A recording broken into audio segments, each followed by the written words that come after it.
ಪರಿಶುದ್ಧ ಭಾನುವಾರದ ಆರಾಧನೆಯನ್ನು ಪ್ರಾರಂಭ ಮಾಡಿಕೊಳ್ಳುವ ಹಾಗೆ ನಮ್ಮ ತಲೆಗಳನ್ನು ಬಾಗಿಸಿ ಪ್ರಾರ್ಥನಾಪೂರ್ವಕವಾಗಿ ಆರಾಧನೆಗೆ ನಮ್ಮನ್ನು ಸಿದ್ಧ ಮಾಡಿಕೊಳ್ಳೋಣ.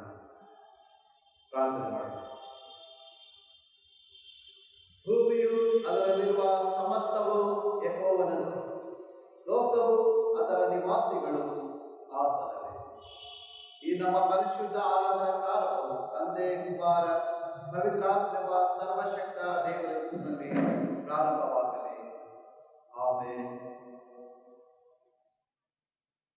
ನಾವೆದುರಿಸಿಕೊಂಡು ಹಾಡುವಂತಹ ಸಂಗೀತಗಳಲ್ಲಿ 30ನೆಯ ಸಂಗೀತವನ್ನು ನೋಡೋಣ. ಸಂಗೀತಗಳಲ್ಲಿ 30. ಭೂಪರಲೋಕ ದೇವರೇ, ಸಮಸ್ತ ಕೊಡುವಾತನೇ, ಅನಂತ ಸ್ತೋತ್ರ ನನಗೆ ದಯಾಪೂರ್ಣ.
ಆರಾಧನಾ ಕ್ರಮ ಪುಸ್ತಕ 123ನೇ ಪುಟವನ್ನು ಅನುಸರಿಸೋಣ. 123ನೇ ಪುಟ. ಕೃತಜ್ಞತಾ ಸ್ತುತಿಯೊಡನೆ ಆತನ ಮಂದಿರ ದ್ವಾರಗಳಿಗೂ, ಕೀರ್ತನೆಯೊಡನೆ ಆತನ ಅಂಗಳಗಳಿಗೂ ಬನ್ನಿರಿ. ಆತನ ಉಪಕಾರ ಸ್ಮರಿಸಿರಿ, ಆತನ ನಾಮವನ್ನು ಕೊಂಡಾಡಿರಿ.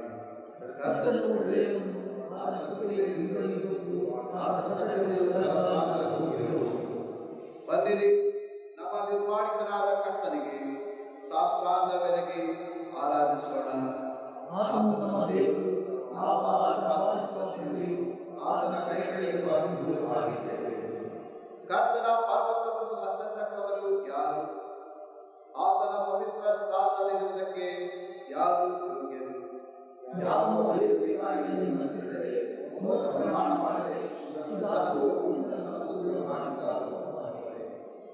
ಕರ್ತನಾದ ನಮ್ಮ ದೇವರು ಕರುಣಿಸುವವನು, ಕ್ಷಮಿಸುವವನು ಆಗಿದ್ದಾನೆ. ನಾವು ಆತನಿಗೆ ತಿರುಗಿ ಬಿದ್ದೆವಲ್ಲ. ಕರ್ತನಾದ ನಮ್ಮ ದೇವರ ಮಾತನ್ನು ಕೇಳಲಿಲ್ಲ, ನಮಗೆ ಗೊತ್ತು ಮಾಡಿದ ಧರ್ಮ ಮಾರ್ಗದಲ್ಲಿ ನಡೆಯಲಿಲ್ಲ.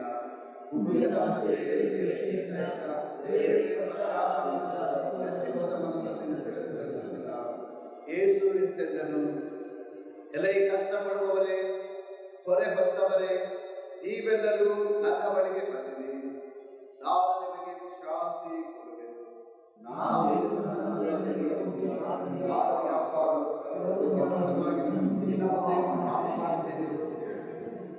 ಕರ್ತನೇ, ಶರಣನೇ, ಮಾತುಗಳು ನಿನಗೆ ಸಮರ್ಪಕವಾಗಿವೆ.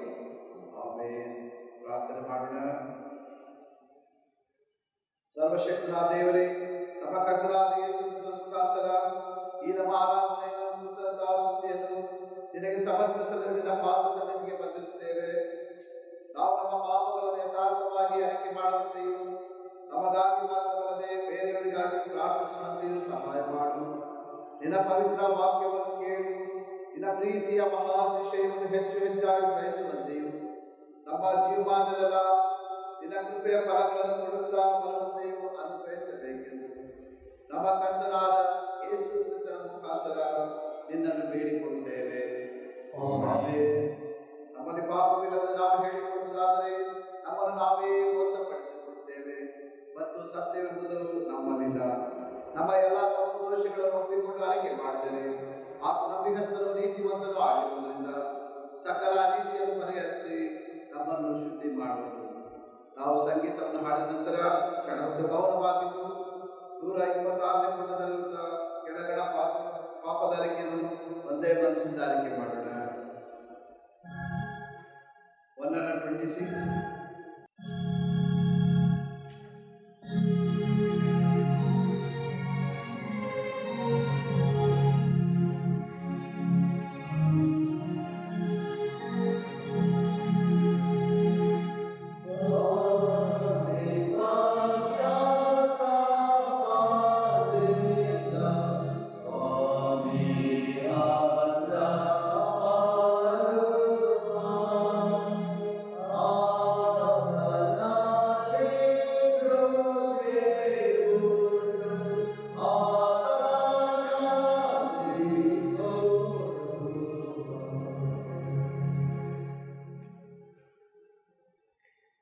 ಪ್ರೀತಿ ಸ್ವರೂಪನಾದ ದೇವರೇ, ನನ್ನನ್ನು ಕರುಣಿಸು.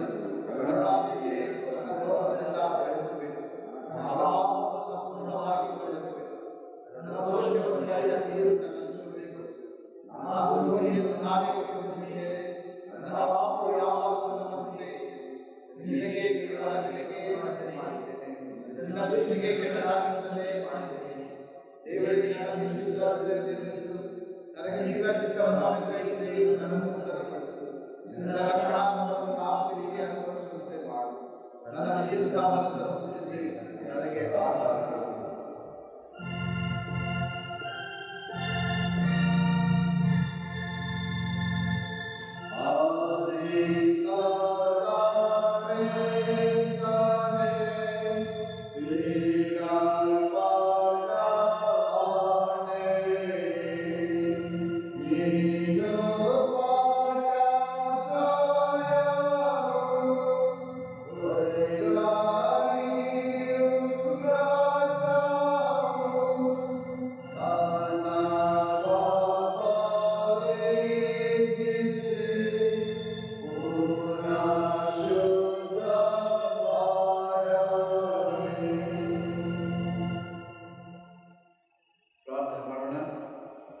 ಕೃಪಾಳುವೆ, ನಿನ್ನ ವಿಶ್ವಾಸಿಗಳಿಗೆ ಪಾಪ ಕ್ಷಮೆಯನ್ನು ಶಾಂತಿಯನ್ನು ಅನುಗ್ರಹಿಸಿ ಅವರು ತಮ್ಮ ಎಲ್ಲ ಪಾಪಗಳಿಂದ ಶುದ್ಧೀಕರಣವನ್ನು ಹೊಂದಿ ಶಾಂತ ಚಿತ್ತರಾಗಿ ನಿನ್ನನ್ನು ಸೇವಿಸುವಂತೆ ದಯಪಾಲಿಸಬೇಕೆಂದು ನಮ್ಮ ಕರ್ತನಾದ ಯೇಸು ಕ್ರಿಸ್ತನ ಮುಖಾಂತರ ನಿನ್ನನ್ನು ಬೇಡಿಕೊಳ್ಳುತ್ತೇವೆ.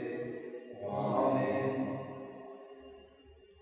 ಈ ಪರಿಶುದ್ಧ ಆರಾಧನೆಗೆಂದು ನೇಮಿಸಲ್ಪಟ್ಟಿರುವಂತಹ ಸತ್ಯವೇದದಿಂದ ದೇವರ ವಾಕ್ಯ ಭಾಗಗಳು ಓದಲ್ಪಡುವುದು.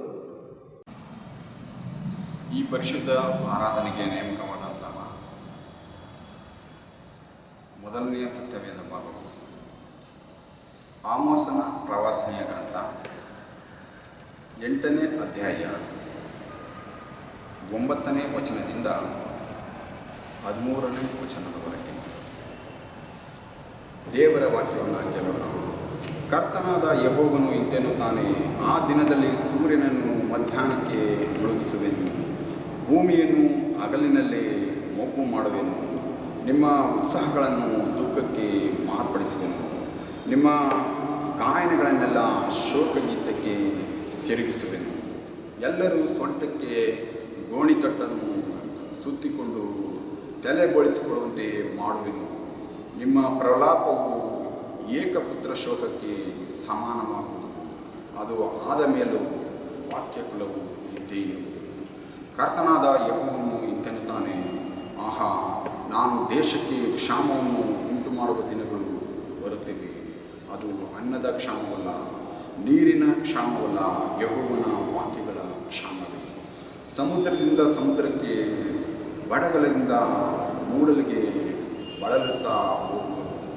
ಯೆಹೋವನ ವಾಕ್ಯವನ್ನು ಹುಡುಕುತ್ತಾ ಓಡಾಡುವರು, ಆದರೂ ಅದು ಸಿಕ್ಕದು. ಆ ದಿನದಲ್ಲಿ ಯುವಕರು, ಸುಂದರ ಯುವತಿಯರು ಬಾಯಾರಿಕೆಯಿಂದ ಮೂರ್ಛೆ ಎಂಬುತ್ತದೆ. ದೇವರೇ, ನಿನ್ನ ನಾಮಕ್ಕೆ ಸ್ತೋತ್ರವಾಗಲಿ. ಸಂಕೀರ್ತನೆಗಳಲ್ಲಿ 19 1 ಮತ್ತು 3ನೇ ಚರಣ ಮಾತ್ರ ಮಾಡೋಣ. 19ನೇ ಸಂಕೀರ್ತನೆ 1 ಮತ್ತು 3ನೇ ಚರಣ ಮಾತ್ರ ಮಾಡೋಣ. 19. ಸುಂದರ ರಕ್ಷಕನೇ, ನಿನ್ನ ವಂದಿತ ನಾಮವನ್ನು ಮುಂದನೆ ಕೀರ್ತಿಸಿ ಎಂದಿಗೂ ಹಾಡುತ್ತಾ ಬಂದು ಬಂದಿದ್ದರು.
ಪತ್ರಿಕಾ ಭಾಗದಿಂದ ದೇವರ ವಾಕ್ಯವು ಓದಲ್ಪಡುವುದು. ಶ್ರೀ ಪೌಲನು ರೋಮಾಪುರದವರಿಗೆ ಬರೆದ ಪತ್ರಿಕೆ 8ನೇ ಅಧ್ಯಾಯ 18ರಿಂದ 25. ಶ್ರೀ ಪೌಲನು ರೋಮಾಪುರದವರಿಗೆ ಬರೆದ ಪತ್ರಿಕೆ 8ನೇ ಅಧ್ಯಾಯ 18ರಿಂದ 25. ಈಗ ದೇವಪುತ್ರರು ಜಗತ್ತು ನರಳುತ್ತಿದ್ದರೂ ಮುಂದೆ ಜಯೋತ್ಸವವಾಗುವುದು. ನಮಗೋಸ್ಕರ ಮುಂದಿನ ಕಾಲದಲ್ಲಿ ಪ್ರತ್ಯಕ್ಷವಾಗುವ ಮಹಿಮೆ ಪದವಿಯನ್ನು ಆಲೋಚಿಸಿ ಈಗಿನ ಕಾಲದ ಕಷ್ಟಗಳು ಅಲ್ಪವೇ ಸರಿ ಎಂದು ಎಣಿಸುತ್ತೇನೆ. ದೇವಪುತ್ರರ ಮಹಿಮೆಯು ಯಾವಾಗ ಪ್ರತ್ಯಕ್ಷವಾದೀತೆಂದು ಜಗತ್ತು ಬಹು ಲವಲವಿಕೆಯಿಂದ ಎದುರು ನೋಡುತ್ತಿರುವುದು. ಜಗತ್ತು ವ್ಯರ್ಥತ್ವಕ್ಕೆ ಒಳಗಾಯಿತು. ಹೀಗೆ ಒಳಗಾದದ್ದು ಸ್ವೇಚ್ಛೆಯಿಂದಲ್ಲ, ಅದನ್ನು ಒಳಪಡಿಸಿದವನ ಸಂಕಲ್ಪದಿಂದಲೇ.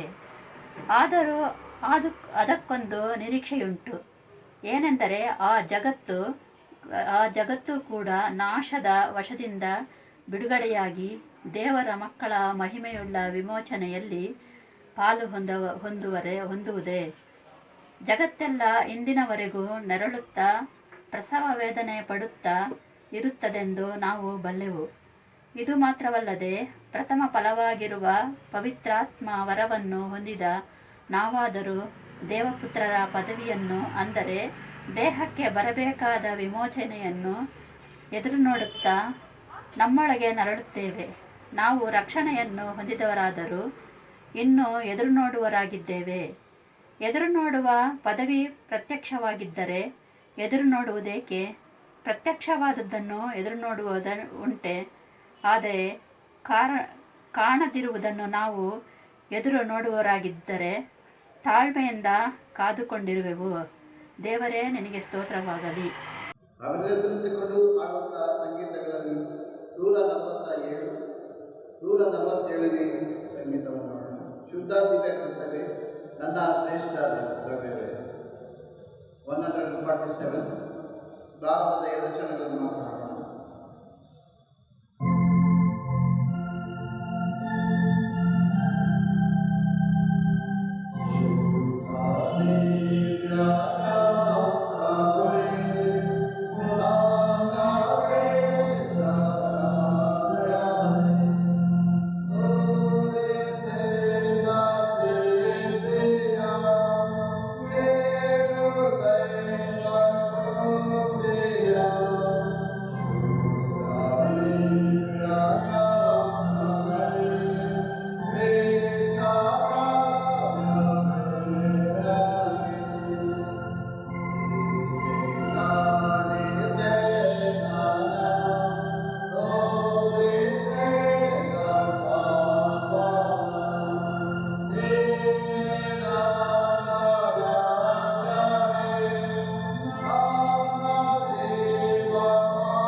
St. John chapter 21, 15 to 17. ನಮ್ಮ ಈ ಪರಿಶುದ್ಧ ಭಾನುವಾರದ ಆರಾಧನೆಗಾಗಿ ಆರಿಸಿಕೊಂಡಿರುವ ವೇದ ಭಾಗವು ಸುವಾರ್ಥ ವೇದ ಭಾಗದಿಂದ ಶ್ರೀ ಯೋಹಾನನ ಬರೆದ ಸುವಾರ್ತೆ 21ನೇ ಅಧ್ಯಾಯ 15ರಿಂದ 17 ವಚನ. ಶ್ರೀ ಯೋಹಾನನ ಬರೆದ ಸುವಾರ್ತೆ 21ನೇ ಅಧ್ಯಾಯ 15ರಿಂದ 17 ವಚನ. ದೇವರ ವಾಕ್ಯವನ್ನು ಕೇಳೋಣ. ಅವರು ಊಟವಾದ ಮೇಲೆ ಯೇಸು ಸೀಮೋನ ಪೇತ್ರನನ್ನು, ಯೋಹಾನನ ಮಗನಾದ ಸೀಮೋನನೇ, ನೀನು ಇವರಿಗಿಂತ ಹೆಚ್ಚಾಗಿ ನನ್ನ ಮೇಲೆ ಪ್ರೀತಿ ಇಟ್ಟಿದೆಯೋ ಎಂದು ಕೇಳಲು ಅವನು, ಹೌದು ಹೌದು ಸ್ವಾಮಿ, ನಿನ್ನ ಮೇಲೆ ಮಮತೆ ಇಟ್ಟಿದ್ದೇನೆಂಬುದನ್ನು ನೀನೇ ಬಲ್ಲೆ ಅಂದನು.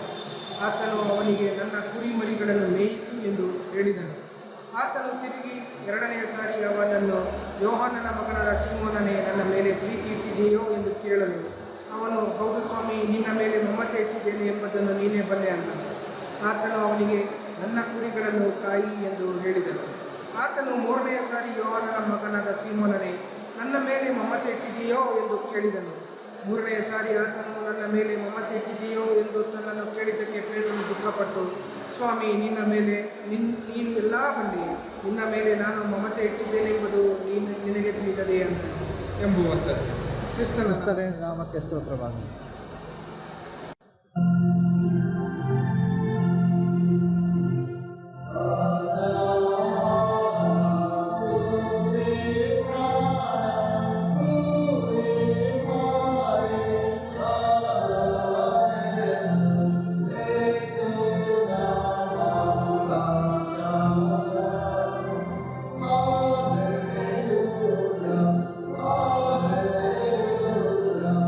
Amen.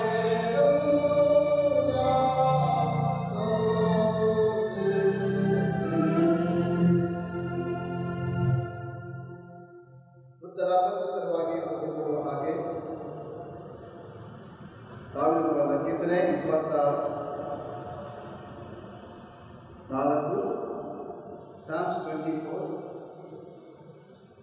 ಭೂಮಿಯು ಅದರಲ್ಲಿರುವ ಸಮಸ್ತವು ಯೆಹೋವನದು, ಲೋಕವು ಅದರ ನಿವಾಸಿಗಳು ಆತನವೇ. ಸಾಗರದ ಮೇಲೆ ಆಡುವನು, ಅದನ್ನು ಜಲರಾಶಿಗಳ ಮೇಲೆ ಸ್ಥಿರಪಡಿಸುವುದು ಆತನೇ. ಯೆಹೋವನ ಪರ್ವತವನ್ನು ಹತ್ತತಕ್ಕವನು ಯಾರು? ಆತನ ಪವಿತ್ರ ಸ್ಥಾನದಲ್ಲಿ ನಿಲ್ಲುವುದಕ್ಕೆ ಯಾರು ಯೋಗ್ಯರು? ಯಾವನು ಅಯೋಗ್ಯ ಕಾರ್ಯಗಳಲ್ಲಿ ಮನಸ್ಸಿರದೆ, ಮೋಸ ಪ್ರಮಾಣ ಮಾಡದೆ, ಶುದ್ಧ ಹಸ್ತವು ಮನಸ್ಸು ಉಳ್ಳವನಾಗಿದ್ದಾನು. ಅವರೇ ಯೆಹೋವನಿಂದ ಶುಭವನ್ನು ಹೊಂದುವರು, ತನ್ನ ರಕ್ಷಕನಾದ ದೇವರಿಂದ ನೀತಿ ಫಲವನ್ನು ಪಡೆಯುವರು. ಇಂಥವರೇ ಆತನ ದರ್ಶನವನ್ನು ಬಯಸುವವರು, ಯಾಕೋಬರ ದೇವರೇ ನಿನ್ನ ಸಾನ್ನಿಧ್ಯವನ್ನು ಸೇರುವವರು ಇಂಥವರೇ. ದ್ವಾರಗಳೇ ಉನ್ನತವಾಗಿರ್ರಿ, ಪುರಾತನವಾದ ಕದಗಳೇ ತೆರೆದುಕೊಂಡಿರ್ರಿ, ಮಹಾಪ್ರಭಾವವುಳ್ಳ ಅರಸನು ಆಗಮಿಸುತ್ತಾನೆ. ಮಹಾಪ್ರಭಾವವುಳ್ಳ ಈ ಅರಸನು ಯಾರು? ಮಹಾಬಲಿಷ್ಠನು, ವಿಶೇಷ ಪರಾಕ್ರಮಿಯಾಗಿರುವ ಯೆಹೋವ, ಯುದ್ಧ ವೀರನಾಗಿರುವ ಯೆಹೋವ. ದ್ವಾರಗಳೇ ಉನ್ನತವಾಗಿರ್ರಿ, ಪುರಾತನವಾದ ಕದಗಳೇ ತೆರೆದುಕೊಂಡಿರ್ರಿ, ಮಹಾಪ್ರಭಾವವುಳ್ಳ ಅರಸನು ಆಗಮಿಸುತ್ತಾನೆ. ಮಹಾಪ್ರಭಾವವುಳ್ಳ ಈ ಅರಸನು ಯಾರು? ಸೇನಾಧೀಶ್ವರನಾದ ಯೆಹೋವನೇ, ಮಹಾಪ್ರಭಾವವುಳ್ಳ ಅರಸನು ಈತನೇ.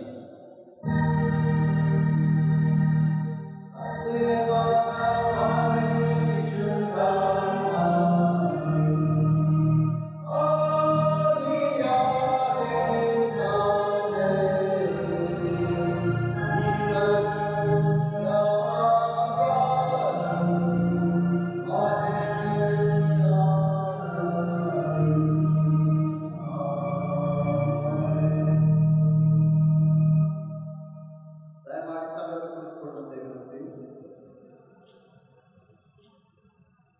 ದೇವರ ವಾಕ್ಯ ಸಂದೇಶವನ್ನು ನಾವು ಕೇಳಿಸಿಕೊಳ್ಳುವುದಕ್ಕಾಗಿ ಕರ್ತ ಸಿದ್ಧವಾಗಿದ್ದೇನೆ, ನನ್ನ ಕೂಡ ಮಾತನಾಡಿ. ಸಂಗೀತದ ಒಂದು ಚರಣವನ್ನು ಪ್ರಾರ್ಥನಾಪೂರ್ವಕವಾಗಿ ಹಾಡು.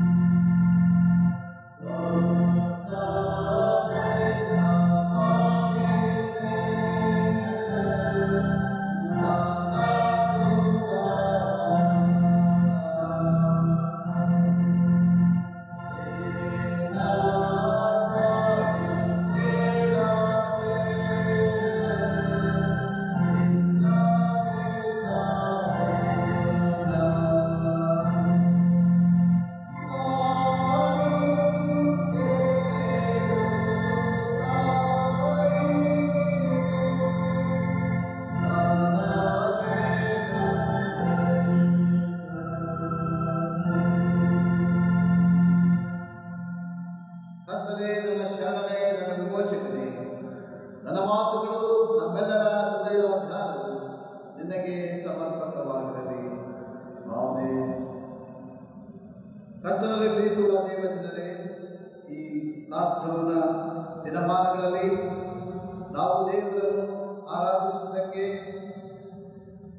ಮತ್ತು ಆತನ ಆಲಯದಲ್ಲಿ ನಾವು ಬಂದು ದೇವರನ್ನು ದರ್ಶಿಸಿ ಆತನ ದಿವ್ಯ ಕೃಪಾಶೀರ್ವಾದಗಳಿಗೆ ಪಾತ್ರರಾಗುವಂತೆ ನಮ್ಮ ಸರ್ಕಾರಗಳು ಮತ್ತು ನಮ್ಮ ಬಿಷಪರು ಕೊಟ್ಟಂಥ ಈ ಅವಕಾಶಕ್ಕಾಗಿ ತಂದೆಯಾದ ದೇವರಿಗೆ ಸ್ತೋತ್ರವನ್ನು ಸಲ್ಲಿಸುತ್ತೇನೆ.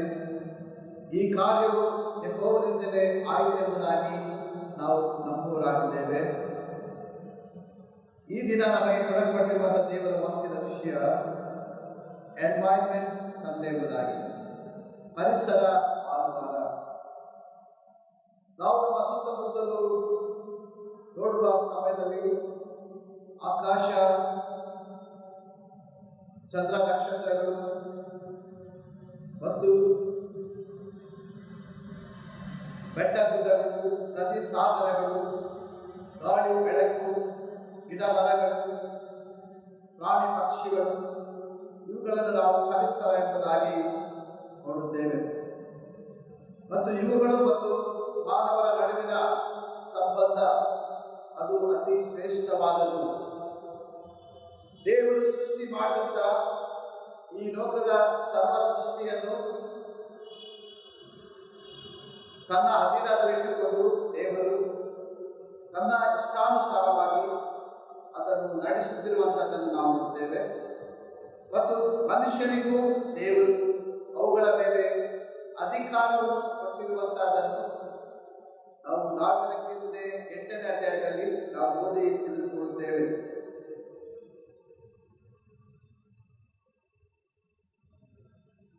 ಜನವರಿ 9, 1927 ಜನಿಸಿದಂಥ ಸುಂದರ್ಲಾಲ್ ಮಹತು ಎಂಬ ಈ ವ್ಯಕ್ತಿಯು 1993ನೇ ವರ್ಷದಲ್ಲಿ ಅಂದಿನ ಸರ್ಕಾರದವರು ಅರಣ್ಯವನ್ನು ಸ್ಪೋರ್ಟ್ಸ್ ಗೂಡ್ಸ್ ಕಂಪನಿಗೆ ಮಾರಾಟ ಮಾಡಿದ್ದರ ವಿರುದ್ಧವಾಗಿ ಮತ್ತು ಪರಿಸರವನ್ನು ಸಂರಕ್ಷಿಸಿ ಕಾಪಾಡಬೇಕು, ಪರಿಸರದಿಂದ ನಮಗೂ ಮತ್ತು ಪ್ರಕೃತಿಗೆ ಇರುವಂತಹ ಸಂಬಂಧಗಳು ಅದು ರಕ್ಷಿಸಲ್ಪಡಬೇಕು, ಇದರಿಂದ ಉಂಟಾಗುವಂತಹ ಅನಾಹುತಗಳ ವಿಷಯದಲ್ಲಿಯೂ ಸುಂದರ್ಲಾಲ್ ಮಹತು ಇವರು ಜನರಿಗೆ ಅರಿವನ್ನು ಹುಟ್ಟಿಸುವಂತ ಮತ್ತು ಸರ್ಕಾರಕ್ಕೆ ಅರಿವನ್ನು ಹುಟ್ಟಿಸುವಂತ ಕಾರ್ಯವನ್ನು ಅವರು ನಡೆಸಿದರು. ಅಪ್ಪಿಕೋ ಚಳವಳಿಯನ್ನು ಅವರು ಪ್ರಾರಂಭಿಸಿದರು ಮತ್ತು ಮುಂದೆ ಸ್ವಚ್ಛ ಭಾರತ ಅಭಿಯಾನವನ್ನು ಮಹಾತ್ಮ ಗಾಂಧಿಯವರು ಇನ್ನು ಅನೇಕ ಮಹಾನ್ ದೇವಭಕ್ತರು ಪ್ರಾರಂಭ ಮಾಡಿದ್ದನ್ನು ನಾವು ನೆನಪು ಮಾಡಿಕೊಳ್ಳುತ್ತೇವೆ. ಮತ್ತು ಇತ್ತೀಚಿನ ದಿನಮಾನಗಳಲ್ಲಿ ನರೇಂದ್ರ ಮೋದಿಯವರು ಈ ಸ್ವಚ್ಛ ಭಾರತವನ್ನು ಅಭಿಯಾನವನ್ನು ಅವರು ಪ್ರಾರಂಭ ಮಾಡಿದರು. ಇದರ ಉದ್ದೇಶ ಏನೆಂದರೆ ನಮ್ಮ ಪರಿಸರವನ್ನು ನಾವು ಶುದ್ಧವಾಗಿ ಇಟ್ಟುಕೊಳ್ಳಬೇಕು ಮತ್ತು ಅವುಗಳನ್ನು ಶುಚಿಯಾಗಿ ಕಾಪಾಡಿಕೊಳ್ಳುವಂಥದ್ದು ನಮ್ಮೆಲ್ಲರ ಕರ್ತವ್ಯ. ಮತ್ತು ನಮ್ಮ ಸುತ್ತಮುತ್ತಲಿನ ಪರಿಸರಕ್ಕೂ ನಮಗೂ ಇರುವಂಥ ನಿಕಟವಾದಂಥ ಸಂಬಂಧ ಅದು ಪ್ರಾಮುಖ್ಯವಾದದ್ದು ಎಂಬುದಾಗಿ ಮತ್ತು ಈ ಪರಿಸರ ಹಾಳಾಗುವುದರಿಂದ ಮಾನವ ಸಂಕುಲಕ್ಕೆ ಉಂಟಾಗುವಂಥ ನಾಶನದ ಕುರಿತಾಗಿಯೂ ಅವರು ಜನರ ಕಣ್ಣುಗಳನ್ನು ತೆರೆಯ ಮಾಡಿದ್ದಾರೆ.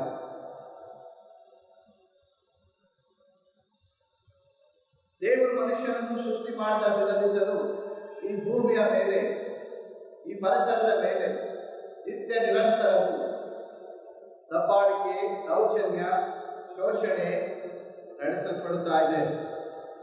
ಅದನ್ನು ನಾಶ ಮಾಡುತ್ತಾ ಇದ್ದಾನೆ. ದೇವರ ಸೃಷ್ಟಿಯ ವೈಭವವನ್ನು ಹಾಳು ಮಾಡುತ್ತಾ ಇದ್ದಾನೆ.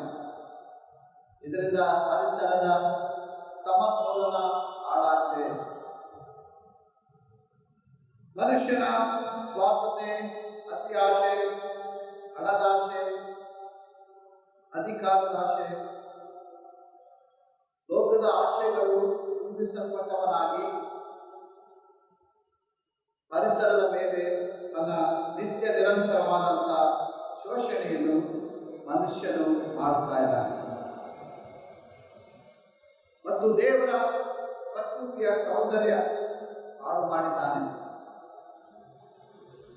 ಇದರ ಫಲವಾಗಿ ನಾವು ಈಗ ಭೂಕಂಪಗಳನ್ನು, ಅತಿವೃಷ್ಟಿ, ಅನಾವೃಷ್ಟಿ ಮತ್ತು ವಿಪರೀತ ಮಳೆ ಸುರಿದು ನಷ್ಟಗಳನ್ನು, ಪ್ರಾಣ ನಷ್ಟಗಳನ್ನು, ಆಸ್ತಿ ಪಾಸ್ತಿಗಳ ನಷ್ಟವನ್ನು ನಾವು ಅನುಭವಿಸ್ತಾ ಇದ್ದೇವೆ. ಮತ್ತು ಭೂಕುಸಿತ, ಪ್ರವಾಹ ಮತ್ತು ಸೈಕ್ಲೋನ್, ಸುನಾಮಿ ಎಂಬ ಈ ಪ್ರವಾಹಗಳು ಮನುಷ್ಯನನ್ನು ನಾಶ ಮಾಡುತ್ತಿರುವಂಥದ್ದನ್ನು ನಾವು ನೋಡುವಾಗ ಮನುಷ್ಯನು ಪ್ರಕೃತಿಯ ಮೇಲೆ ಮಾಡಿದಂಥ ದಬ್ಬಾಳಿಕೆ, ದೌರ್ಜನ್ಯವೇ ಇದಕ್ಕೆ ಕಾರಣ. ಮತ್ತು ಮನುಷ್ಯನು ತಾವು ದಿನನಿತ್ಯ ಬಳಸುವಂಥ ವಾಹನಗಳು ಮತ್ತು ಕಾರ್ಖಾನೆಗಳಲ್ಲಿ ಉಗಮವಾಗುವಂಥ ವಿಷಗಾಳಿ, ಅವು ಮಾಲಿನ್ಯವಾಗಿರುವುದರಿಂದ ಮನುಷ್ಯನು ಉಸಿರಾಡುವುದಕ್ಕೂ ಕಷ್ಟವಾಗಿದೆ. ಶುದ್ಧವಾದ ಗಾಳಿ ಸಿಗುವುದು ಕಷ್ಟವಾಗಿದೆ. ಮತ್ತೆ ನೀರನ್ನು ಸಹ ಆತನು ಮಲಿನ ಮಾಡಿದ್ದಾನೆ, ಅಶುದ್ಧಗೊಳಿಸಿದ್ದಾನೆ. ಕುಡಿಯುವಂತ ನಾವು ನೀರು ಅದು ಅಶುದ್ಧವಾಗಿದೆ. ಮತ್ತು ಶಬ್ದ ಮಾಲಿನ್ಯದಿಂದ ಮಾನವ ಕುಲಕ್ಕೆ, ಪ್ರಾಣಿ ಪಕ್ಷಿಗಳಿಗೆ ಹಿಂಸೆಗಳು ಉಂಟಾಗ್ತಾ ಇದೆ. ಮತ್ತು ಬೆಟ್ಟ ಗುಡ್ಡಗಳನ್ನು ನಾಶ ಮಾಡಿದ್ದಾನೆ, ಅರಣ್ಯಗಳನ್ನು ನೆಲಸಮ ಮಾಡಿದ್ದಾನೆ. ಇದರಿಂದ ಪ್ರಕೃತಿಯಲ್ಲಿ, ಪರಿಸರದಲ್ಲಿ ಏರುಪೇರುಗಳು ಉಂಟಾಗಿದೆ. ಲಾಕ್ಡೌನ್ನ ದಿನಮಾನಗಳಲ್ಲಿ ನಮಗೆ ಶುದ್ಧವಾದ ಗಾಳಿ ಮತ್ತು ಶಬ್ದದಿಂದ ನಮಗೆ ಬಿಡುಗಡೆ, ಶುದ್ಧವಾದ ನೀರು ಮತ್ತು ನದಿಗಳು, ಸಮುದ್ರಗಳು ಶುದ್ಧಗೊಂಡವು. ಮತ್ತು ಅಪರಾಧ ಕೃತ್ಯಗಳು ಅದು ಕಡಿಮೆಯಾದವು. ಕೊಲೆ, ಜಗಳ, ದ್ವೇಷಗಳು ಅದು ಕಡಿಮೆಯಾದವು. ಮತ್ತು ಮನುಷ್ಯನಿಗೆ ದೇವರ ಭಯ ಉಂಟಾಯಿತು. ಆತನು ಪ್ರತಿದಿನ ದೇವರ ಪ್ರಾರ್ಥನೆಯಲ್ಲಿ, ದೇವರ ವಾಕ್ಯದಲ್ಲಿ, ದೇವರನ್ನು ಸ್ತುತಿಸುವುದರಲ್ಲಿ, ಕೊಂಡಾಡುವುದರಲ್ಲಿ, ತನಗೆ ಬಂದಂತಹ ಎಲ್ಲ ಸಂಕಷ್ಟಗಳಿಂದ, ವ್ಯಾಧಿಗಳಿಂದ ಬಿಡುಗಡೆಯನ್ನು ಬೇಡುವುದರಲ್ಲಿ ಆತನು ನಿರತನಾಗಿದ್ದನು. ಮತ್ತೊಂದು ಕಡೆ ನಾವು ನೋಡುತ್ತೇವೆ, ಮನುಷ್ಯನ ಆಲೋಚನೆಗಳು, ಆತನ ಕಾರ್ಯಗಳು ದೇವರಿಗೆ ವಿರುದ್ಧವಾಗಿದೆ. ಶರೀರದಾಶೆ, ಕಣ್ಣಿನಾಶೆ, ಬದುಕು ಬಾಳಿನ ಗಂಧ. ಈ 3 ವಿಷಯಗಳ ಕುರಿತು ನಾವು ಯೋಚಿಸುವಾಗ ಮನುಷ್ಯನು ದೇವರಿಗೆ ವಿರುದ್ಧವಾಗಿ ಕಣ್ಣಿನಿಂದ, ಶರೀರದಿಂದ ಮತ್ತು ಲೋಕದ ಆಶಯಗಳಿಗೆ ಒಳಪಟ್ಟು ದೇವರಿಗೆ ವಿರುದ್ಧವಾಗಿ ನಡೆದುಕೊಳ್ಳುತ್ತಾ ಇದ್ದಾನೆ. ರೋಮಾಪುರದವರಿಗೆ ಬರೆದ ಪತ್ರಿಕೆ 3ನೇ ಅಧ್ಯಾಯ 10ನೇ ವಚನದ ದೇವರ ವಾಕ್ಯ ಇರುತ್ತದೆ, ನೀತಿವಂತರು ಒಬ್ಬರಾದರೂ ಇಲ್ಲ. ಮುಂದೆ ನಾವು ಓದುತ್ತಾ ಹೋಗುವಾಗ ಮನುಷ್ಯನು ಯಾವ ರೀತಿಯಾಗಿ ಕೆಟ್ಟು ಹೋಗಿದ್ದಾನೆ ಎಂಬುದಾಗಿ ಅಲ್ಲಿ ವಾಕ್ಯ ಬರೆಯಲ್ಪಟ್ಟಿರುವುದನ್ನು ನಾವು ಓದುತ್ತೇವೆ.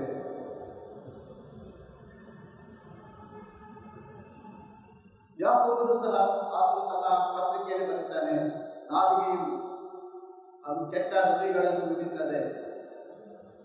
ಈ ನಾಲಿಗೆಯಿಂದ ದೇವರನ್ನು ನಾವು ಸ್ತುತಿಸುತ್ತೇವೆ, ಕೊಂಡಾಡ್ತೇವೆ. ಮತ್ತು ಈ ನಾಲಿಗೆಯಿಂದಲೇ ಇತರರನ್ನು ಶಪಿಸುತ್ತೇವೆ, ಬೈಯುತ್ತೇವೆ ಮತ್ತು ದೇವರಿಗೆ ವಿರುದ್ಧವಾಗಿ ಮಾತನಾಡುತ್ತೇವೆ. ಯೆರೆಮೀಯನ ಪ್ರವಾದನ 17ನೇ ಅಧ್ಯಾಯ 9ನೇ ವಚನದಲ್ಲಿ ಯೆರೆಮೀಯನು ಈ ರೀತಿಯಾಗಿ ಬರೆಯುತ್ತಾನೆ, ಹೃದಯವು ಎಲ್ಲಕ್ಕಿಂತಲೂ ವಂಚಕ, ಅದು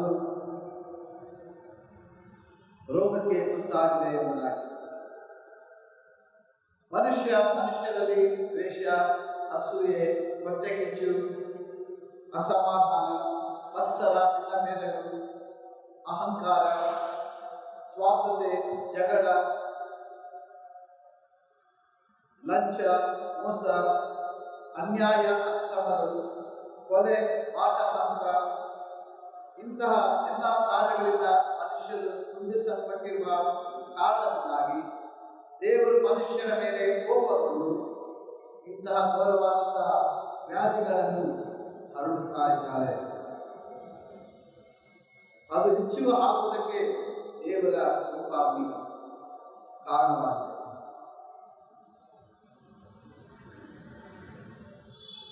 ಆಮೋಸನ ಪ್ರವಾದನ ಗ್ರಂಥದಲ್ಲಿ ನಾವು ಓದಿ ತಿಳಿದುಕೊಂಡ ಹಾಗೆ 8ನೇ ಅಧ್ಯಾಯ 4ನೇ ವಚನದಿಂದ ನೀವು ಓದುವಾಗ ಮನುಷ್ಯನ ಹಣದಾಶೆ ಮತ್ತು ಬುದ್ಧಿನ ದೌರ್ಭಾಗ್ಯದ ಕುರಿತಾಗಿ ಅಲ್ಲಿ ದೇವರ ವಾಕ್ಯ ಬರೆಯಲ್ಪಟ್ಟಿರುವಂತಹ ನೋಡ್ತೇವೆ. ಮನುಷ್ಯನಿಗೆ ಎಷ್ಟಿದ್ರೂ ಸಾಲು, ಇನ್ನೂ ಬೇಕು, ಇನ್ನೂ ಸಂಪಾದನೆ ಮಾಡಬೇಕು. ಯಾರು ಏನ ಹಾಳಾದರೂ ಪರವಾಗಿಲ್ಲ, ಯಾರು ಹೇಗೆ ಸತ್ರೂ ಪರವಾಗಿಲ್ಲ, ನಾನು ಮಾತ್ರ ಚೆನ್ನಾಗಿರಬೇಕು ಎಂಬ ಒಂದು ಆಶೆ. ಮತ್ತೆ ಮುಂದೆ ನಾವು ಉಪದ್ರವಿಸಿದ ನಾವು ನೋಡ್ತೇವೆ. ದೇವರು ಹೇಳ್ತಾರೆ, ಆ ದಿನಗಳಲ್ಲಿ ನಾನು ಸೂರ್ಯನನ್ನು ಮಧ್ಯಾಹ್ನಕ್ಕೆ ಕುಂದಿಸ್ತೇನೆ, ಭೂಮಿಯನ್ನು ಹಗಲಿನಲ್ಲೇ ಮೊಬ್ಬು ಮಾಡುತ್ತೇನೆ, ನಿಮ್ಮ ಉತ್ಸವ ದಿನಗಳನ್ನು ದುಃಖಕ್ಕೆ ಮಾರ್ಪಡಿಸ್ತೇನೆ, ನಿಮ್ಮ ಗಾಯನಗಳನ್ನು ಶೋಕಗೀತಕ್ಕೆ ತಿರುಗಿಸುವೆನು. ದೇವರ ಮಾತು, ದೇವರ ಕೋಪದ ಆ ಮಾತುಗಳನ್ನು ನಾವು ಆಲಿಸ್ತಾ ಇದ್ದೇವೆ. ಮತ್ತು 11ನೇ ವಚನ ದೇವರು ಹೇಳ್ತಾರೆ, ಕರ್ತನಾದ ಯೆಹೋವನು ಇಂತೆನ್ನುತ್ತಾನೆ, ಆಹಾ, ನಾನು ದೇಶಕ್ಕೆ ಕ್ಷಾಮವನ್ನು ಉಂಟು ಮಾಡುವ ದಿನಗಳು ಬರುತ್ತಿವೆ. ಅದು ಅನ್ನದ ಕ್ಷಾಮವಲ್ಲ, ನೀರಿನ ಕ್ಷಾಮವಲ್ಲ, ಯೆಹೋವನ ವಾಕ್ಯಗಳ ಕ್ಷಾಮವೇ. ಅಂತ ಕರ್ತನ ಪ್ರೀತಿಯುಳ್ಳ ದೇವಜನರೇ, ಇವುಗಳಿಂದ ನಾವು ಗಮನಿಸಿಕೊಳ್ಳಬೇಕಾದರೆ ನಾವು ಪಶ್ಚಾತ್ತಾಪಪಟ್ಟು ಕಣ್ಣೀರಿನಿಂದ ದೇವರ ಬಳಿಗೆ ನಾವು ತುಂಬ ಸ್ಥಿತಿಗತಿಗಳಲ್ಲಿ ನಮ್ಮ ಪಾಪಗಳನ್ನು ಒಪ್ಪಿಕೊಂಡು ಅರಿಕೆ ಮಾಡಿ ನಾವು ಮೊದಲು ಪರಿಶುದ್ಧರಾಗಬೇಕು. ಮತ್ತು ನಮ್ಮ ಆಲೋಚನೆಗಳು ಅದು ಒಳ್ಳೆಯ ಆಲೋಚನೆಗಳಾಗಿವೆ. ನಮ್ಮ ಹೃದಯದ ಕಾರ್ಯಗಳು ಅದು ಒಳ್ಳೆಯ ಕಾರ್ಯಗಳಾಗಿವೆ, ದೇವರು ಮೆಚ್ಚುವಂತಹ ಕಾರ್ಯಗಳಾಗಿವೆ. ಆದ್ದರಿಂದ ನಮ್ಮ ಜೀವಿತದಲ್ಲಿ ನಾವು ದೇವರಿಗೆ ಎಷ್ಟು ಪ್ರಾಮುಖ್ಯತೆ ಕೊಡ್ತೇವೋ ಅಷ್ಟೊಂದು ಆಶೀರ್ವಾದಗಳನ್ನು ನಾವು ಹೊಂದುವರಾಗಿದ್ದೇವೆ. ರೋಮಾಪುರದವರಿಗೆ ಬರೆದ ಪತ್ರಿಕೆಯಲ್ಲಿ 18ನೇ ಅಧ್ಯಾಯದಿಂದ 25 ವಚನಗಳಲ್ಲಿ ನಾವು ಓದಿದಂತೆ 8ನೇ ಅಧ್ಯಾಯ 18-25 ಅಲ್ಲಿ ಭೂಮಿಯು ಅದು ಪ್ರಸವ ವೇದನೆ ಪಡುತ್ತಾ ಇರುವುದಾಗಿ ಅಲ್ಲಿ ವಾಕ್ಯ ಬರೆಯಲ್ಪಟ್ಟಿರುವಂಥದ್ದು ನಾವು ನೋಡ್ತೇವೆ. ಮತ್ತು ಅದರ ರೀತಿಯಲ್ಲಿ ಮನುಷ್ಯನು ಈ ಲೋಕದ ಮೇಲೆ ತನ್ನ ಅಧಿಕಾರವನ್ನು ಸ್ಥಾಪಿಸುವುದಕ್ಕಾಗಿ ಹೆಣಗಾಡ್ತಾ ಇದ್ದಾನೆ. ಈ ಲೋಕ ನನ್ನದು, ಇದೆಲ್ಲವನ್ನು ನಾನು ಸಂಪಾದನೆ ಮಾಡಿಕೊಳ್ಳಬೇಕೆಂಬ ಸ್ವಾರ್ಥತೆಯಿಂದ ತುಂಬಿದವನಾಗಿದ್ದಾನೆ.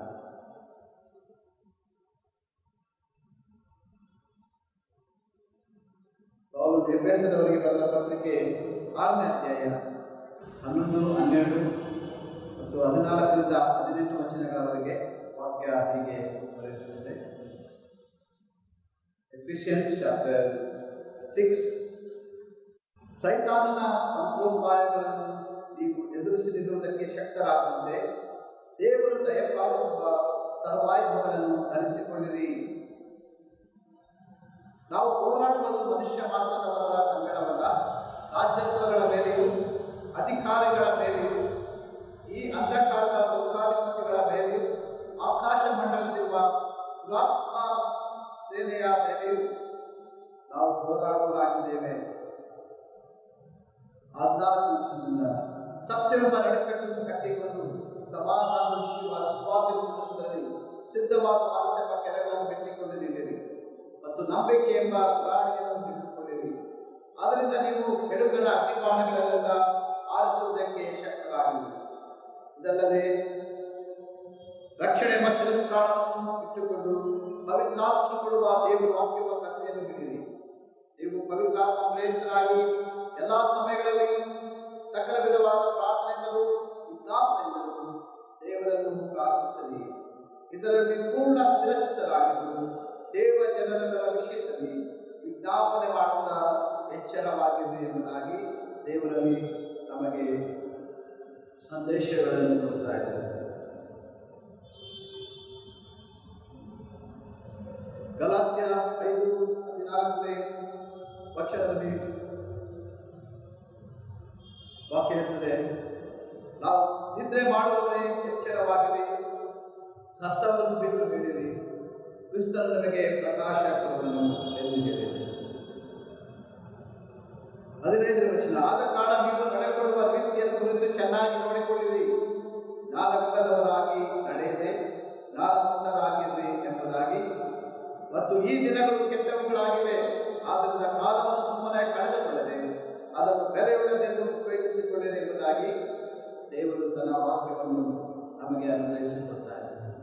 ಕರ್ತನ ಪ್ರೀತಿಯುಳ್ಳ ದೇವಜನರೇ, ನಾವು ಎಚ್ಚರವಾಗಿ ಇರಬೇಕು.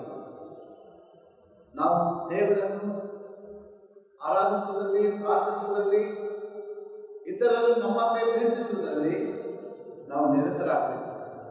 ನಮ್ಮಲ್ಲಿರುವಂಥ ಎಲ್ಲ ಕೆಟ್ಟ ಭಾವನೆಗಳನ್ನು ಬಿಟ್ಟು ಬಿಡಬೇಕು. ಸ್ವಾರ್ಥತೆಗಳನ್ನು ನಾವು ಬಿಟ್ಟು ಬಿಡಬೇಕು. ನಮ್ಮಲ್ಲಿ ಅನ್ಯೋನ್ಯತೆ, ಐಕ್ಯತೆ ಇರುವ ಸಮಯಗಳಲ್ಲಿ ದೇವರು ನಮ್ಮ ಜೊತೆಯಲ್ಲಿ ಇರುವವರಾಗಿದ್ದಾರೆ. ನಮಗೆ ಬರುವಂಥ ಎಲ್ಲ ಕಷ್ಟಗಳು, ನೋವುಗಳಿಂದ, ವಿಪತ್ತುಗಳಿಂದ ದೇವರು ನಮಗೆ ಬಿಡುಗಡೆ ಮಾಡುವುದಾಗಿದ್ದಾರೆ. ಯೇಸು ಸ್ವಾಮಿ ನನ್ನನ್ನು ಪ್ರೀತಿಸುವವರನ್ನು ನಾನು ಪ್ರೀತಿಸುತ್ತೇನೆ. 34ನೇ ಕೀರ್ತನೆಯಲ್ಲಿ ವಾಕ್ಯವಿರುತ್ತದೆ, ನೀತಿವಂತರಿಗೆ ಸಂಭವಿಸುವ ಕಷ್ಟಗಳು ಅನೇಕ ಇರುತ್ತವೆ, ಯೆಹೋವನು ಅವೆಲ್ಲವುಗಳಿಂದ ಬಿಡಿಸಿ ಕಾಯುವುದಾಗಿ. ನಾವು ಮನಸ್ಸಿನಲ್ಲಿ ಆಲೋಚನೆ ಮಾಡುವಂಥದ್ದು ಶುದ್ಧವಾಗಿರಬೇಕು. ನಮ್ಮ ಹೃದಯದ ಕಾರ್ಯಗಳು ಶುದ್ಧವಾಗಿರಬೇಕು. ನಾವು ಆತ್ಮಿಕವಾದಂಥ ಶುದ್ಧೀಕರಣವನ್ನು ಹೊಂದಿ ಪರಿಶುದ್ಧರಾಗಿ, ನೀತಿವಂತರಾಗಿ ಈ ಲೋಕದಲ್ಲಿ ನಾವು ಬಾಳಬೇಕು. ದೇವರು ನಮಗೆ ಕೊಟ್ಟಿರುವಂಥ ಈ ಪ್ರಕೃತಿ ವೈಭವಗಳನ್ನು ನಾವು ಅನುಭವಿಸುತ್ತಾ, ದೇವರನ್ನು ಮಹಿಮೆಪಡಿಸುತ್ತಾ, ಅವುಗಳನ್ನು ರಕ್ಷಿಸಿ ಕಾಪಾಡುವುದರಲ್ಲಿ ನಾವು ನಿರತರಾಗಬೇಕು. ನಮ್ಮ ಸುತ್ತಮುತ್ತಲ ಪರಿಸರವನ್ನು ನಾವು ಶುದ್ಧವಾಗಿ ಇಟ್ಟುಕೊಳ್ಳಬೇಕು. ನಾವು ನಮ್ಮ ಮನೆಗಳಲ್ಲಿ ಸಹ ನಾವು ನೋಡ್ತೇವೆ, ನಂಬಿಕೆ ಇಲ್ಲದಿದ್ದರೆ, ಪ್ರೀತಿ ಇಲ್ಲದಿದ್ದರೆ ನಡೆಯುವಂಥ ಕಾರ್ಯಗಳನ್ನು ನಾವು ಅರಿತುಕೊಂಡಿದ್ದೇವೆ. ನಾವು ಇನ್ನು ಮುಂದೆ ಎಚ್ಚರವಾಗಬೇಕು. ದೇವರ ನಂಬಿಕೆ, ವಿಶ್ವಾಸ, ಪ್ರೀತಿಯಲ್ಲಿ ನಾವು ಬಲ ಹೊಂದಬೇಕು. ನಾವು ಪರಿಶುದ್ಧರಾಗಿ ಬೆಳೆಯುವುದರಲ್ಲಿ, ನಮ್ಮನ್ನು ನಾವು ಒಪ್ಪಿಸಿಕೊಳ್ಳುವುದರಲ್ಲಿ ನಾವು ಸದಾಕಾಲ ನಿರತರಾಗಿರಬೇಕು. ದೇವರು ಹೇಳ್ತಾರೆ, ಲೋಕದ ಆಶೆಗಳು ಗತಿಸಿ ಹೋಗ್ತದೆ, ದೇವರು ಸದಾಕಾಲ ಇರುವವನಾಗಿದ್ದಾನೆ. ಯೇಸು ಸ್ವಾಮಿ ಹೇಳಿದರು, ನಾನು ಪರಿಶುದ್ಧನಾಗಿರುವ ಪ್ರಕಾರ ನೀವು ಸಹ ಪರಿಶುದ್ಧರಾಗಿರಬೇಕೆಂಬುದಾಗಿ.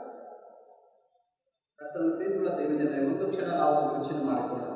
ನಾವು ಎಷ್ಟು ದೇವರ ವಿರುದ್ಧವಾಗಿ ನಾವು ನಡ್ಕೊಂಡಿದ್ದೇವೆ.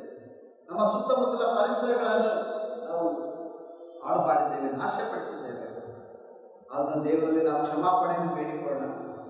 ದೇವರು ಸರ್ವ ಸೃಷ್ಟಿಯನ್ನು ಶುದ್ಧಗೊಳಿಸಿ ನಾವು ಶುದ್ಧರಾಗಿ ಅದರಲ್ಲಿ ನಡೆದುಕೊಳ್ಳುತ್ತೆ. ಬಲಹೀನರಾದ ನಮ್ಮನ್ನು ದೇವರು ಬಲಪಡಿಸಿ ಆಶೀರ್ವದಿಸಿ ಮುನ್ನಡೆಸಲು ಪ್ರಾರ್ಥನೆ ಮಾಡೋಣ. ಸರ್ವ ಸೃಷ್ಟಿಗಳ ಒಡೆಯನಾಗಿರುವಂತಹ ದೇವಾದಿದೇವನೇ, ಪರಿಶುದ್ಧನೇ, ಪರಿಪಾಲಕನೇ, ನಿತ್ಯನಾದಂಥ ತಂದೆ, ನಿನಗೆ ಕೋಟಿ ಕೋಟಿ ವಂದನೆಗಳನ್ನು ಸಲ್ಲಿಸುತ್ತೇವೆ. ನಿನ್ನ ಜೀವನ ವಾಕ್ಯಗಳನ್ನು ನಾವು ಪಾಲಿಸಿದೆವು. ನಾವು ಹಿಂದೆ ಮಾಡಿದಂಥ ಎಲ್ಲ ಅಪರಾಧಗಳನ್ನು ನಮಗೆ ಬಿಡುಗಡೆ ಕೊಟ್ಟು ಕ್ಷಮಿಸಿ ದೇವರೇ, ನಾವು ನಿಮ್ಮ ಈ ಪ್ರಕೃತಿಯನ್ನು, ಸರ್ವ ಸೃಷ್ಟಿಯನ್ನು ಪ್ರೀತಿಸಿ ಗೌರವಿಸಿ ಅದನ್ನು ಕಾಪಾಡುವುದರಲ್ಲಿ, ಬೆಳೆಸುವುದರಲ್ಲಿ, ಶುದ್ಧಿ ಮಾಡುವುದರಲ್ಲಿ ನಾವು ಸಹ ನಿರತರಾಗುವಂತೆ, ನಮ್ಮನ್ನು ನಾವು ಶುದ್ಧೀಕರಿಸಿಕೊಳ್ಳುವಂತೆ, ಬಲಹೀನರಾದಂಥ ನಮ್ಮನ್ನು ಬಲಪಡಿಸು. ಹೌದು, ನಿನ್ನ ಸಮಯ ಬರುವಾಗ ಎಲ್ಲವನ್ನು ಶುದ್ಧಿ ಮಾಡುತ್ತೇನೆ ಎಂಬುದಾಗಿ ಹೇಳಿದ್ದೀರಿ, ಎಲ್ಲವನ್ನು ನೂತನ ಮಾಡುತ್ತೇನೆ ಎಂಬುದಾಗಿ ಹೇಳಿದ್ದೀರಿ. ಆ ಕಾರ್ಯಗಳಿಗಾಗಿ ನಾವು ಎದುರು ನೋಡ್ತಾ ಇದ್ದೇವೆ. ಯೇಸುವಿನ ನಾಮದಲ್ಲಿ ದೀನತೆಯಿಂದ ಪ್ರಾರ್ಥಿಸಿದ್ದೇನೆ ತಂದೆ, ಆಮೆನ್.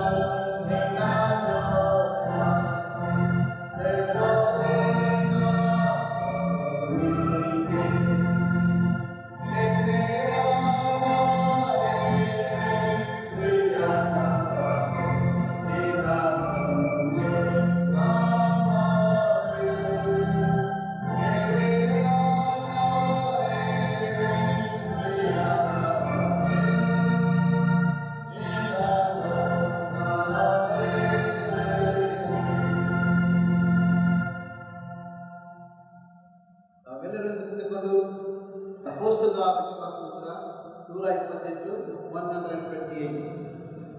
ಪರಲೋಕ ಭೂಲೋಕಗಳನ್ನು ಸೃಷ್ಟಿಸಿದ ಸರ್ವಶಕ್ತನಾಗಿರುವ ತಂದೆಯಾದ ದೇವರನ್ನು ಆತನೇ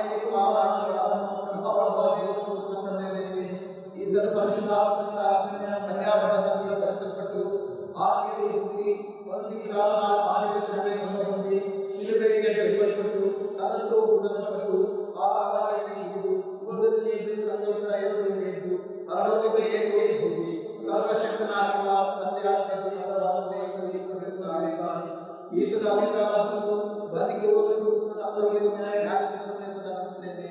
ನಾನು ಪರಿಶುದ್ಧಾತ್ಮನ ಹೊಂದೇನೆ, ಒಂದೇ ಪರಿಶುದ್ಧ ಸಭೆಯು, ಭಕ್ತರ ನೆಲೆಯು, ಪಾಪದ ಪರಿಹಾರವು, ದೇಹದ ಪುನರುತ್ಥಾನವು, ನಿತ್ಯ ಜೀವವು ಪುಣ್ಯವೆಂದು ನಂಬುತ್ತೇನೆ. ಆಮೆನ್. ನಮ್ಮ ದೇವಾಲಯದ ಸಭಾ ಪ್ರಕಟಣೆಯನ್ನು ನಮ್ಮ ಕಾರ್ಯದರ್ಶಿಗಳಿಂದ ಆಲಿಸೋಣ. ಸಭಾ ಪ್ರಕಟಣೆಗಳು. ಕ್ರಿಸ್ತನಲ್ಲಿ ಪ್ರೀತಿಯ ದೇವಜನರೇ, ಈ ದಿನದ ಪರಿಶುದ್ಧವಾದ ಆರಾಧನೆಗೆ ಸೇರಿ ಬಂದಿರುವ ನಿಮ್ಮೆಲ್ಲರನ್ನು ಪ್ರೀತಿಯಿಂದ ಸಭಾಪಾಲನ ಸಮಿತಿಯು ಸ್ವಾಗತಿಸುತ್ತದೆ ಮತ್ತು ಕ್ರಿಸ್ತನ ಸುಮಧುರವಾದ ನಾಮದಲ್ಲಿ ನಿಮ್ಮೆಲ್ಲರನ್ನು ವಂದಿಸುವವರಾಗಿದ್ದೇವೆ. ಪ್ರೀತಿಯ ದೇವಜನರೇ, ಇಡೀ ವಿಶ್ವಕ್ಕೆ ಬಂದಿರುವ ಮಹಾಕಂಟಕದಿಂದ ನಮ್ಮೆಲ್ಲರನ್ನು ದೇವರ ಮಹಾಕೃಪೆಯಿಂದ ತನ್ನ ಕೃಪೆಯಲ್ಲಿ ಜೀವಬಾಧ್ಯರ ಪಟ್ಟಿಯಲ್ಲಿ ಸೇರಿಸಿ ಆರೋಗ್ಯ ಭಾಗ್ಯದಿಂದ ನಡೆಸಿದ ನಮ್ಮ ಕರ್ತನಾದ ಯೇಸು ಕ್ರಿಸ್ತನಿಗೆ ಯುಗ ಯುಗಾಂತರಗಳಲ್ಲಿಯೂ ಸ್ತೋತ್ರ ಮಹಿಮೆ ಉಂಟಾಗಲಿ. ಆತನ ದಿವ್ಯ ಆಶೀರ್ವಾದ ಹೀಗೆ ಇರಲೆಂದು ಪ್ರಾರ್ಥಿಸುವವರಾಗಿದ್ದೇವೆ. ದೇವಜನರಲ್ಲಿ ಒಂದು ಮನವಿ. ಈಗಿರುವ ಸ್ಥಿತಿಗತಿಗಳಲ್ಲಿ ನಾವೆಲ್ಲರೂ ನಮ್ಮ ಸರ್ಕಾರದ ಆದೇಶವನ್ನು ಹಾಗೂ ವಿಶೇಷವಾಗಿ ನಮ್ಮ ಡಯಾಸಿಸ್ನ ಮಾನ್ಯ ಬಿಷೋಪ್ಪರ ಆದೇಶದಂತೆ ಮತ್ತು ನಮ್ಮ ಆರೋಗ್ಯ ದೃಷ್ಟಿಯಿಂದ ಈ ಕೆಳಗಿನ ನಿಯಮಗಳನ್ನು ಪಾಲಿಸಬೇಕಾಗಿದೆ. ಪ್ರಾರ್ಥನೆಯೊಂದಿಗೆ ಆಲಯಕ್ಕೆ ಬರುವಾಗ ಮಾಸ್ಕನ್ನು ಧರಿಸಿಕೊಂಡು ಬರಬೇಕು. 10 ವರ್ಷ ಕೆಳಗಿನವರು ಮತ್ತು 65 ವರ್ಷ ಮೇಲ್ಪಟ್ಟವರು ಆಲಯಕ್ಕೆ ಪ್ರವೇಶಿಸುವಂತಿಲ್ಲ. ಬೈಬಲ್ ಆರಾಧನೆ ಕ್ರಮ ನಿಮ್ಮ ಮನೆಯಿಂದಲೇ ತರಬೇಕು. ಆಲಯ ಪ್ರವೇಶಿಸುವ ಮುನ್ನ ಸ್ಯಾನಿಟೈಸರ್ನಿಂದ ಕೈಗಳನ್ನು ಶುದ್ಧ ಮಾಡಿಕೊಳ್ಳಬೇಕು. ಆಲಯದಲ್ಲಿ ಒಬ್ಬ ವ್ಯಕ್ತಿಯಿಂದ ಇನ್ನೊಬ್ಬ ವ್ಯಕ್ತಿಗೆ ಸಾಕಷ್ಟು ಅಂತರ ಕಾಪಾಡಿಕೊಳ್ಳಬೇಕು. ಆರಾಧನೆಯ ಸಮಯ ಕೇವಲ 1 ಗಂಟೆ ಸೀಮಿತವಾಗಿರುವುದರಿಂದ ದೇವಜನರು ಸರಿಯಾದ ಸಮಯಕ್ಕೆ ಸೇರಿ ಬರುವಂತೆ ವಿನಂತಿಸಿಕೊಳ್ಳುತ್ತೇವೆ. ದೇವಾಲಯದಲ್ಲಿರುವ ಮ್ಯೂಸಿಕ್ ಇನ್ಸ್ಟ್ರುಮೆಂಟ್ಸ್ಗಳನ್ನು ಉಪಯೋಗಿಸುವಂತಿಲ್ಲ. ತಾತ್ಕಾಲಿಕವಾಗಿ ಕರ್ತನ ಪವಿತ್ರ ಭೋಜನ ಸಂಸ್ಕಾರ ಆಚರಿಸಲ್ಪಡುವುದಿಲ್ಲ. ಒಂದು ವೇಳೆ ಸಂಸ್ಕಾರ ಆಚರಿಸುವುದಾದರೆ ಹಲವು ನಿಯಮಗಳನ್ನು ಮುಂದಿನ ದಿನಗಳಲ್ಲಿ ಪಾಲಿಸಬೇಕಾಗುತ್ತದೆ. ಕಾಣಿಕೆ ಚೀಲವನ್ನು ಹಸ್ತಾಂತರ ಮಾಡುವ ಹಾಗಿಲ್ಲ. ಲಕೋಟೆ ಕಾಣಿಕೆಗಳನ್ನು ಸ್ವತಃ ನೀವೇ ಹೋಗಿ ಅರ್ಪಿಸತಕ್ಕದ್ದು. ಆಲಯದಲ್ಲಿ ಹಸ್ತಲಾಘ ಮಾಡುವುದಿಲ್ಲ. ನಮಸ್ಕಾರಗಳೊಂದಿಗೆ ವಂದಿಸುವುದು ಮತ್ತು ಆಲಯದಲ್ಲಿ ಕಾಫಿ ಟೀ ಇರುವುದಿಲ್ಲ. ಆಲಯ ಬಿಟ್ಟ ನಂತರ ಗುಂಪುಗಾರಿಕೆಯಾಗಿ ಮಾತನಾಡುವ ಹಾಗಿಲ್ಲ. ಮುನ್ನೆಚ್ಚರಿಕೆ ಕ್ರಮವಾಗಿ ಆಲಯ ಪ್ರವೇಶಿಸುವವರು ತಮ್ಮ ಹೆಸರುಗಳನ್ನು ನೋಂದಾಯಿಸುವಂತೆ ವಿನಂತಿ. ಪಾದರಕ್ಷೆಗಳನ್ನು ಹೊರಗೆ ಬಿಟ್ಟು ಆಲಯವನ್ನು ಪ್ರವೇಶಿಸುವಂತೆ ವಿನಂತಿಸಿಕೊಳ್ಳುತ್ತೇವೆ.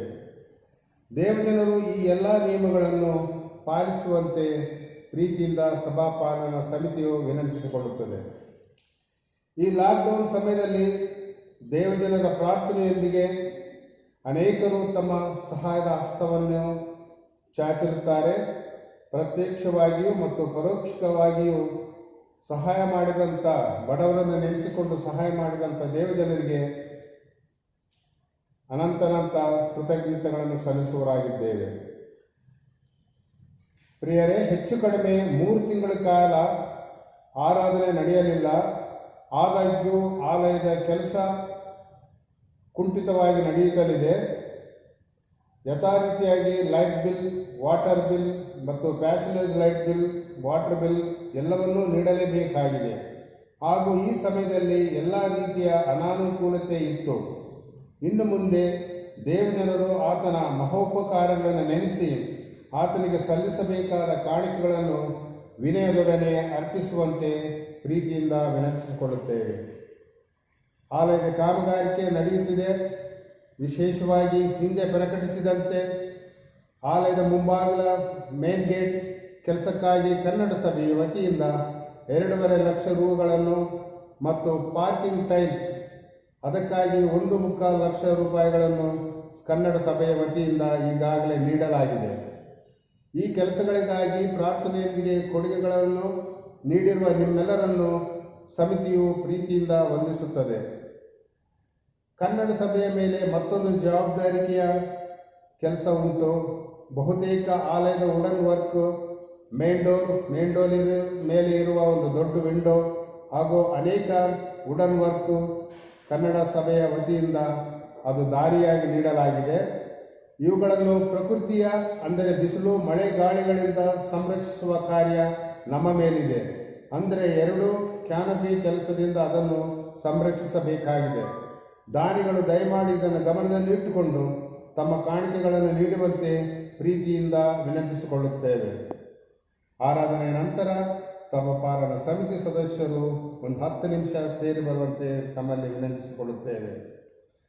ಮುಂದಿನ ವಾರದಲ್ಲಿ ತಮ್ಮ ಜನ್ಮದಿನವನ್ನು ಆಚರಿಸಿಕೊಳ್ಳುತ್ತಿರುವವರು Mr Sunil Kumar D, Sudhamanagar, Mr Prince Sudarshan, son of Lavanya, Mrs Satyaprema Kumari, wife of Jeffrey Hamilton, Mrs Sushma R, daughter of Ravikumar A, Mr Robin S Y, son of Yesuraj, Mr Sunil M, son in law of Mr Emmanuel Sadis. ಇವರೆಲ್ಲರಿಗೂ ಸಭೆಯ ವತಿಯಿಂದಲೂ ಸಭಾಪಾಲನ ವತಿಯಿಂದಲೂ ಜನ್ಮದಿನದ ಶುಭಾಶಯಗಳನ್ನು ಕೋರುವರಾಗಿದ್ದೇವೆ. ಹಾಗೂ ಇಂದು ಈ ದಿನ ತಮ್ಮ ಜನ್ಮದಿನವನ್ನು ಆಚರಿಸಿಕೊಳ್ಳುತ್ತಿರುವವರು Mr Vincent Luther, son of Martin Luther, Neil Samson, son of Samson Isaac. ಇವರಿಗೆ ಸಭೆಯ ವತಿಯಿಂದಲೂ ಸಭಾಪಾಲನ ವತಿಯಿಂದಲೂ ಜನ್ಮದಿನದ ಶುಭಾಶಯಗಳನ್ನು ಕೋರುವವರಾಗಿದ್ದೇವೆ. ನಮ್ಮ ಕಾಣಿಕೆಗಳನ್ನು ಕೂಡಿಸಿ ದೇವರಿಗೆ ಸಮರ್ಪಣೆ ಮಾಡುವ ಹಾಗೆ ಆಡುವಂಥ ಸಂಕೀರ್ತನೆಗಳಲ್ಲಿ 119ನೇ ಸಂಕೀರ್ತನೆ ನಾವು ಹೇಳೋಣ. 119, 119.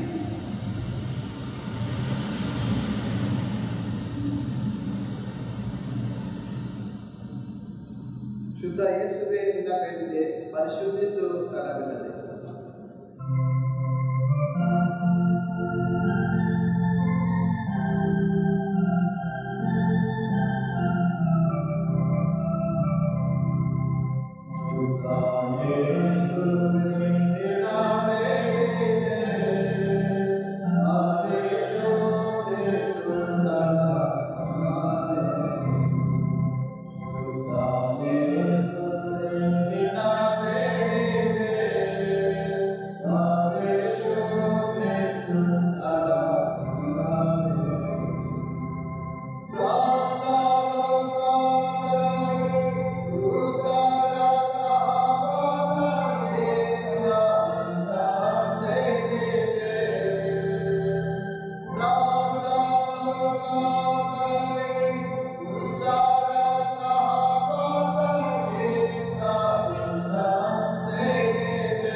ಜನರಿಗೆ ದೇವರ ಆಶೀರ್ವಾದ ಸಿಗುವಂತೆ ನಾವು ಸಂಗೀತವನ್ನು ಹಾಡಿ ಅವರಿಗೆ ಶುಭವನ್ನು ಕೋರೋಣ.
ಪರಿಶುದ್ಧನು ಪರಿಶುದ್ಧನು ಪರಿಶುದ್ಧನು ದೂತಗಣಗಳ ಒಡೆಯನಾಗಿರುವಂತಹ ಪರಲೋಕದ ತಂದೆಯಾದ ದೇವರೇ, ನಿನ್ನ ಪರಿಶುದ್ಧ ನಾಮಕ್ಕೆ ಘನ ಮಾನ ಸ್ತುತಿ ಸ್ತೋತ್ರಗಳನ್ನು ಸಮರ್ಪಣೆ ಮಾಡುತ್ತೇವೆ.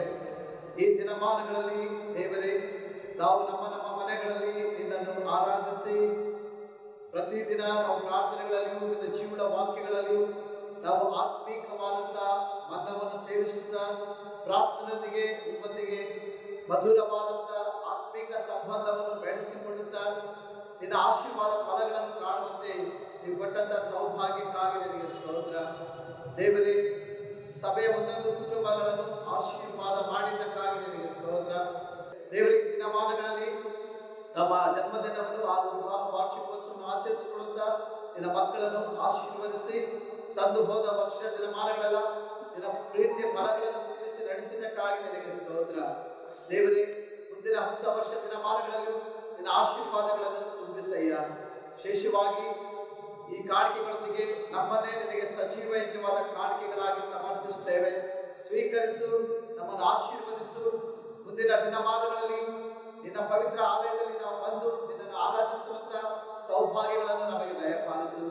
ಮತ್ತು ಕಳೆದು ಹೋದ ವರ್ಷ ದಿನಮಾನಗಳಲ್ಲಿ ನಾವು ನಿನಗೆ ನಿಮ್ಮ ಆಲಯಕ್ಕೆ ವಿರುದ್ಧವಾಗಿ ಮಾಡಿದ ಎಲ್ಲ ಅಪರಾಧಗಳಿಂದ ನಮಗೆ ಕ್ಷಮಾಪಣೆ ನೀಡಿ ನಾವು ಪರಿಶುದ್ಧರು ನೀತಿವಂತರಾಗಿ ನಾವು ನಿನ್ನ ಮುಂದೆ ಕಾಣಿಸಿಕೊಳ್ಳುವಂತೆ ಬಲಹೀನರಾದಂಥ ನಮ್ಮನ್ನು ಬಲಪಡಿಸಿ ಮುನ್ನಡೆಸು.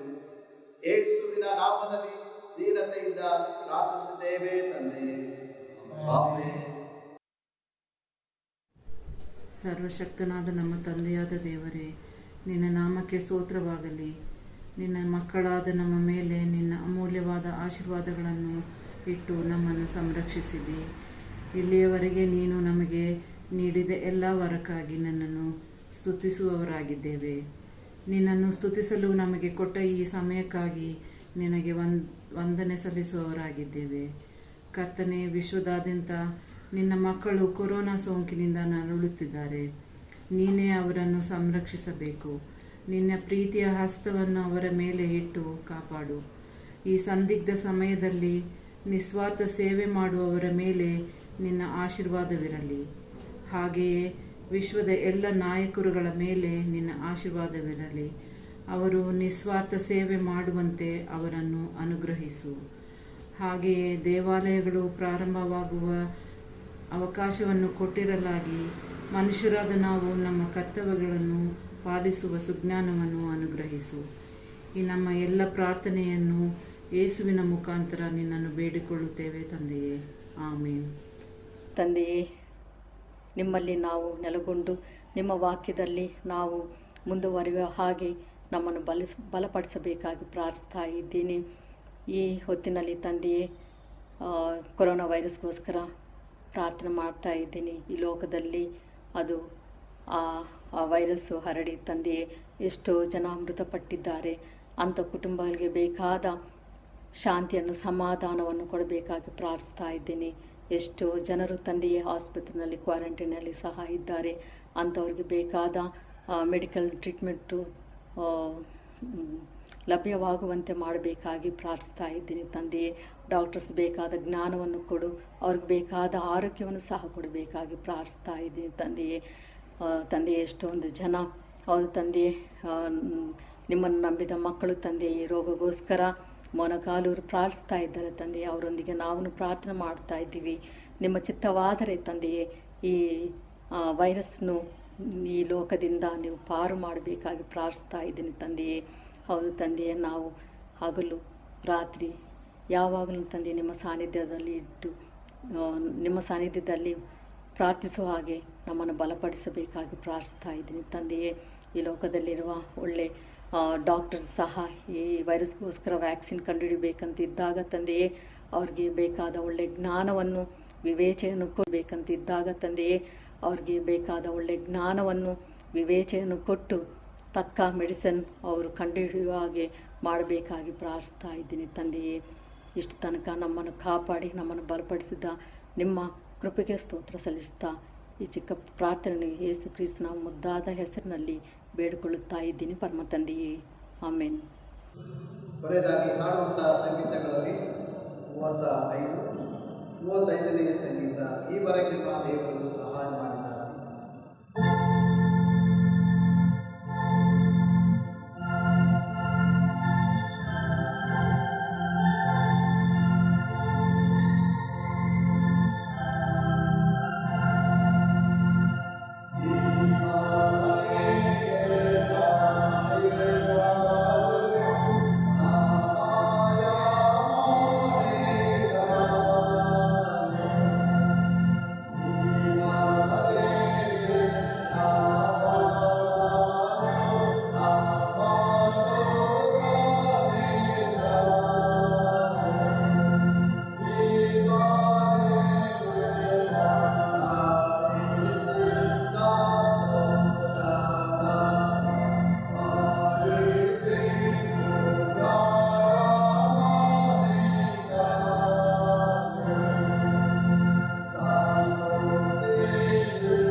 ಪರಲೋಕದಲ್ಲಿರುವ ನಮ್ಮ ತಂದೆ, ನಿನ್ನ ನಾಮವು ಪರಿಶುದ್ಧವೆಂದೆನಿಸಲ್ಪಡಲಿ, ನಿನ್ನ ರಾಜ್ಯವು ಬರಲಿ, ನಿನ್ನ ಚಿತ್ತವು ಪರಲೋಕದಲ್ಲಿ ನೆರವೇರುವ ಪ್ರಕಾರ ಭೂಲೋಕದಲ್ಲಿಯೂ ನೆರವೇರಲಿ. ನಮ್ಮ ಆಹಾರವನ್ನು ಈ ಹೊತ್ತು ದಯಪಾಲಿಸು. ನಮಗೆ ತಪ್ಪು ಮಾಡಿದವರು ನಾವು ಕ್ಷಮಿಸುವಂತೆ ನಮ್ಮ ತಪ್ಪುಗಳನ್ನು ನೀನು ಕ್ಷಮಿಸು. ನಮ್ಮನ್ನು ಶೋಧನೆಯೊಳಗೆ ಸೇರಿಸದೆ ಕೇಡಿನಿಂದ ನಮ್ಮನ್ನು ತಪ್ಪಿಸು. ರಾಜ್ಯವು, ಬಲವು, ಮಹಿಮೆಯು ಸದಾಕಾಲ ನಿನ್ನವೇ ಸ್ವಾಮಿ. ಆಮೆನ್. ದೇವರ ಆಶೀರ್ವಾದವನ್ನು ಹೊಂದಿಕೊಳ್ಳೋಣ. ಯೆಹೋವನು ನಿಮ್ಮನ್ನು ಆಶೀರ್ವದಿಸಿ ಕಾಪಾಡಲಿ. ಯೆಹೋವನು ಪ್ರಸನ್ನಮುಖದಿಂದ ನಮ್ಮ ಮೇಲೆ ದಯವಿಡಲಿ. ಯೆಹೋವನು ಕೃಪಾ ಕಟಾಕ್ಷವಿಟ್ಟು ನಿಮಗೆ ಶಾಂತಿ, ಸಮಾಧಾನ, ನಿತ್ಯ ಸೌಭಾಗ್ಯಗಳನ್ನು ಮತ್ತು ಸರ್ವ ಸೃಷ್ಟಿಯನ್ನು ಆಶೀರ್ವದಿಸಿ ಮುನ್ನಡೆಸಲಿ.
Daiva Dana Vakya